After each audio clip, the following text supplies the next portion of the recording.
play breakdown. So is there anything you can pinpoint that is? You know, there are a myriad of things. You know, when it transpires like that, if it was one thing, you'd probably fix it. You know, some of it's playmaking by them, some of it's lack of detail by us, etc. Not good enough. A dark day, as Cam Hayward called it, following the 38-3 loss to the Buffalo Bills. Hi, everybody. I'm Missi Matthews. Welcome to the Extra Point presented by Microsoft Surface. A lot to unpack from this one, so let's welcome in our panelists to get right to it. Craig Wolfley, a member of the Steelers Radio Broadcast Network, also Matt Williamson from Steelers.com and Steelers Nation Radio, and Mike Prisuta from the DVE Morning Show. Wolf, we'll start with you. The worst loss for the Steelers since 1989. Unfortunately, you know about that. How do you move on, and what do you take away from this loss? Well, you take from the loss itself, you take away the fact that you got your butts kicked and you got to reload. I mean, that's really what it's about. You understand this is the professional game. There's, as Chuck Noll once said during that 51-0 game, you know, that there were no white flags of surrender put up, and you understand that we are professionals. You play, you got to play hard. Look, you will run into games like this at some point in time. I mean, it just happens.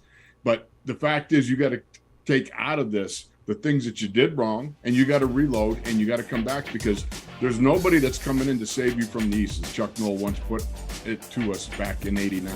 It's simply a matter of you've got to make the plays, and you've got to be in the position, first of all, but make the plays and go from there. And that's part of the problem. They were in position, but they didn't make plays. Matt, what was your biggest takeaway from the loss?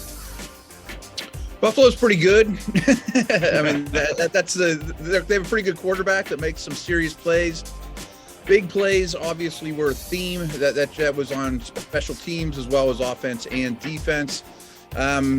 Unfortunately, in this sport, in this league, it's not like baseball where, hey, the Pirates lose 12-1 or the Pens lose 7-1. You get over it and nobody talks about it a week later. I mean, it's just so glaring. It was the Bills' day. They're the better football team. The Steelers have a lot of work to do on both sides of the ball, and they have a lot of injuries now, too. But I do think there were a few positives. I mean, I know that that's easy to overlook, but the young quarterback, I think, did well. You know, George Pickens played well. I think that they did some good things, too. You know, since Matt went with the hockey reference there a minute ago, they'll often tell you in the Stanley Cup playoffs, your best players have to be your best players. And we keep looking at the clip of the 98-yard touchdown, and Minkah Fitzpatrick runs a delayed blitz, and he doesn't quite get there. He gets a hit on Josh Allen, but, you know, as Wolf pointed out, they had it covered.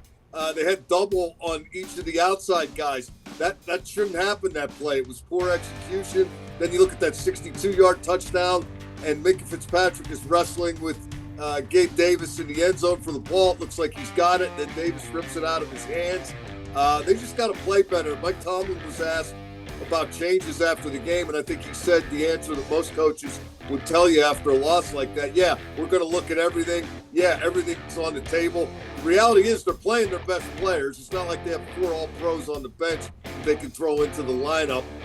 They just got to do what they're doing a whole lot better. And if they don't do it well against a team as good as Buffalo, this is what can happen.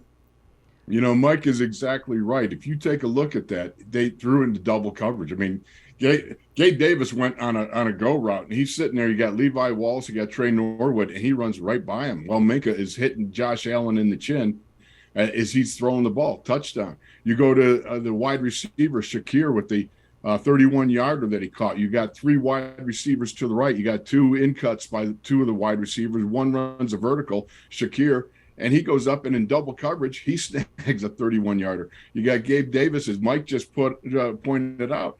He's running stride for stride with Minkah Fitzpatrick. I would bet on Minkah 100 out of 100 times to win that one-on-one. It just so happened. Me too, Wolf, and I actually bet once in a while.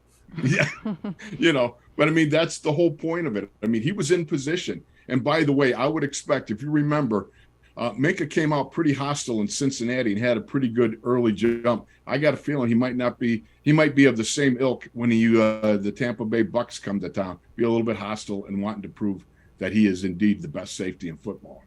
In terms of injuries for the Steelers defense, they didn't have Terrell Edmonds or Akilo Witherspoon to start the game. And then in game, it was the trickle-down effect. They lost Larry Ogunjobi to a back injury. Also Cam Sutton with a hamstring. I know it's always next man up, Matt, but it seems like these injuries are really catching up to the Steelers defense.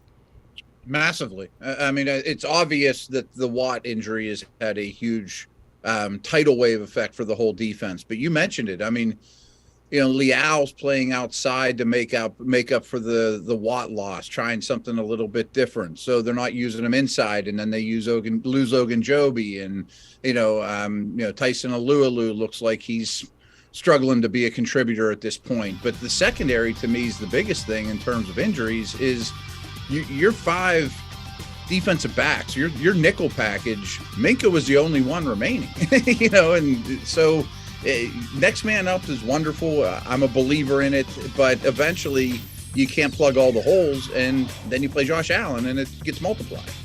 It is tough, but the Bills are probably saying, "Hold my beer." I mean, they didn't have Micah Hyde, they didn't have Jordan Poyer, they didn't have Tre'Davious White, they didn't have Tremaine Edmonds. These are all pretty good football players, heart and soul guys in that Buffalo defense, and they were able to overcome it.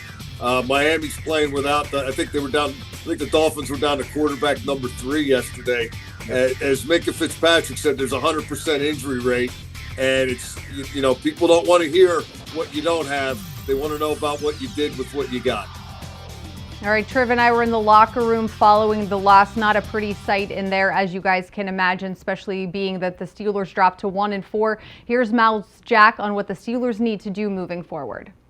This is one of those that you don't forget. You know what I mean? When you go up, when you travel and you go to somebody else's house and they throw a party like this, it's never something you forget. It's something you remember years from now. So I think a lot good can come out of this if we react to it the right way.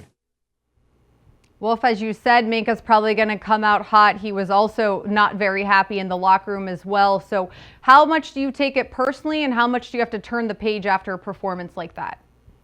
You got to do both. You got to take it very personal, and you got to marinate in it for a little while. Let it seep in.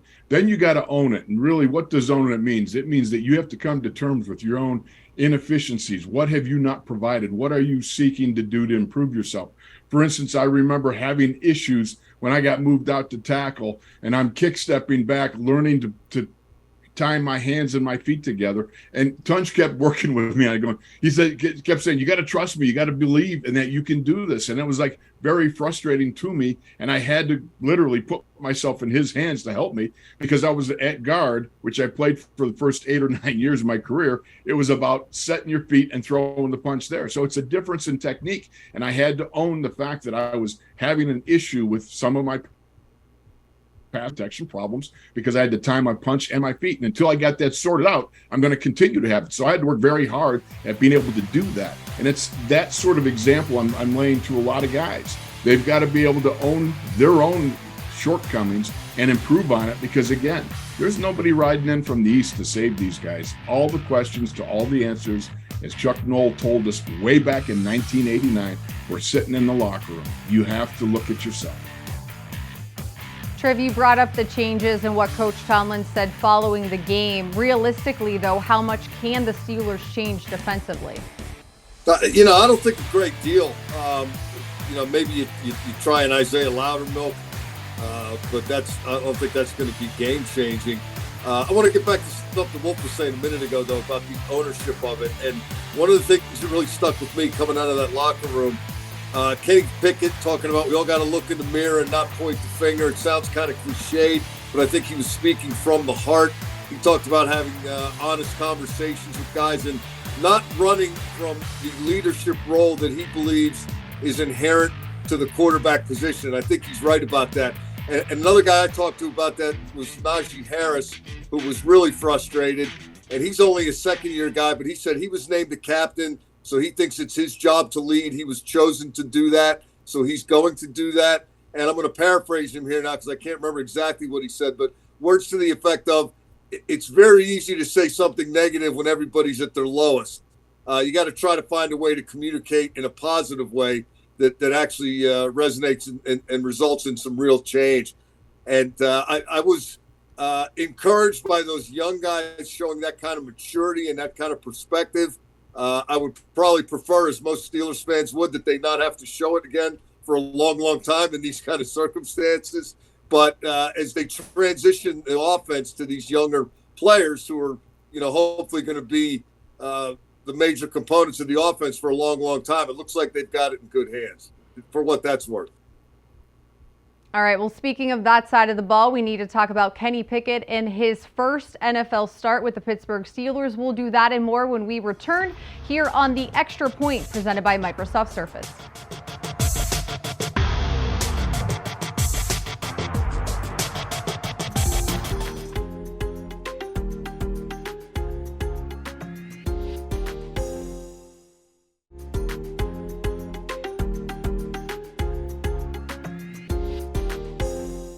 Point blank, and we didn't put points up, so that's the number one thing. We got to be a lot better in the red zone. Felt like we moved the ball, but we just we couldn't finish. So it's something that we have to get fixed, definitely quickly, and get back to the drawing board here on Monday. Welcome back to the Extra Point presented by Microsoft Surface. Guys, let's talk about Kenny Pickett, and there you heard him, 0 for 4 in red zone trips. What was not working, even though they were able to move the ball? Well, it was the finish, really. I mean, one of them, DJ, couldn't make that catch, that near miraculous catch that was a catch, then wasn't a catch. Another time, Kenny got sacked. Another time in the red zone, you had the incident with his former Pitt teammate, Damar Hamlin, spearing him from the backside there, and that started a whole series of flags being thrown, which ultimately Steelers out of the red zone. And another was he threw incomplete one, first, second, third down. It was finishing. It's just finishing. And that's a product of practice and habit and doing it in the stadiums. And it can happen. Look, we lost 51-0 in 1989, but it didn't get any better the next week. We lost 41-10 in Cincinnati. But the third week, we beat technically that's better. Minnesota team. A little better. Technically, that's improvement. Yeah, okay, I got you. Yeah, technically, by mere numbers, that's improvement, yes. I remember coming out of Riverfront that day saying, this wasn't so bad, relatively speaking. Better last week. I can't argue with stats on that one, that's for sure. But think about it. We beat Minnesota, but it was only a couple weeks later that 51-0 drubbing we took at the hands of Cleveland. We beat them just 3-4 weeks later.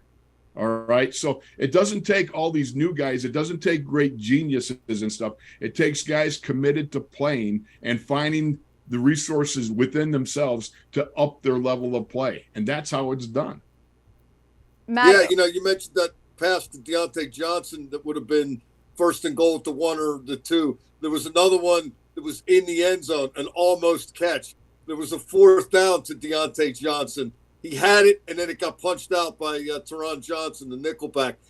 Go back to what I said earlier about your best players got to be your best players. I know they're difficult plays, but they're plays he expects to make, and hopefully with a little more time with Pickett, more practice, more game experience, hopefully they start coming with a little more regularity. I mean, that's the guy you're going to turn to. You're not going to go away from Deontay Johnson. You're going to keep giving him chances to make difference-making plays. And along those lines, guys, I bet there's 10 plays in this where it's almost a good play for the Steelers or almost not a great play for Buffalo. And it seemed like 9 or 10 of them went Buffalo's way. So I'm not a burn the tape guy. I think when you watch the tape, you can realize this is a game of inches. If that goes the other way, it's a more competitive game. I'm not suggesting the Steelers would have won it. But, I mean, I think there's things to take away from this, not just, we're terrible, we can't compete. I don't see it that way. Well, I will say this. I'm not adverse to burning the tape of it because you always get marshmallows and s'mores out of that. So there you go. Matt, you mentioned there were some positives. Are you speaking in terms of offense, and what exactly were those from yesterday? Certainly the rookie quarterback. I mean, if you digest what was asked of him, was go up against one of the best defenses in the league, try to keep up with the best quarterback in the league, in my opinion, in a very hostile environment with weather and wind not working to your advantage, 0 running game, and 2 of your receivers that aren't really doing you any favors and are getting close to making plays. I think he did extremely well. Oh, by the way, that was your first NFL start. So I think that was a massive success. And Considering their record right now, they'll never admit this, but I think we need to look at this through the view of how well is the quarterback coming along despite some adverse situations, and I think he's passing those tests. Yeah, I would agree with you, and I thought they're getting George Pickens more involved, which I think they need to continue to do. I don't take what the color analysts say as gospel, but Tony Romo said as I was watching my tape of the game when we got back from Buffalo last night, he said George Pickens is open. He's 6'4". Yeah, I think they really need to take advantage of that guy's playmaking ability. And I like, Wolf, you could probably speak to this a lot better than any of us because you've actually been in these things. But I'm not a vigilante justice guy. I figure that's why the officials are there. But when James Daniels went after the Bills, after they went after Kenny Pickett, I thought, okay, this is what they think of their young quarterback. They're ready to fight for this, and he's fighting for them. And there's something to be said, not to sound all weepy and cliched, but you're getting crushed and you're still fighting to the end of the game. Build on that.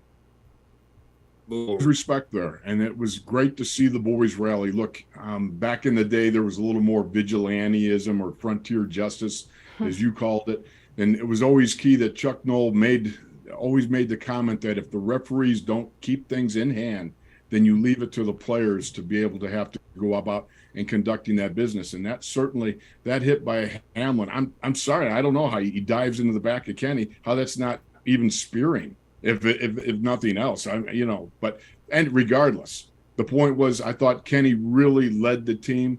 He was fluid in his reads. He didn't look like he was searching for guys. I mean, he knew where he was going with the ball. And I thought that was most impressive. Matt and Mike, you guys are exactly on. The young man acquitted himself very, very well under extremely adverse conditions. He also didn't like what Shaq Lawson did to him. He took matters into his own hands as well. Just the feistiness, the competitor that he is. And he said after the game, guys, I'm going to play to the very last play. That's what I was brought here to do. Yeah, and I think that again can sound kind of hokey and cliched, but there's truth to it and there's value in it.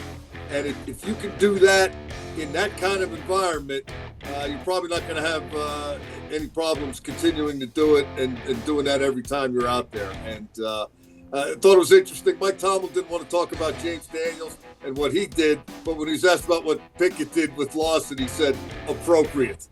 There's no question about it. And one of the things I'm fascinated by is his feistiness, as you guys have pointed out.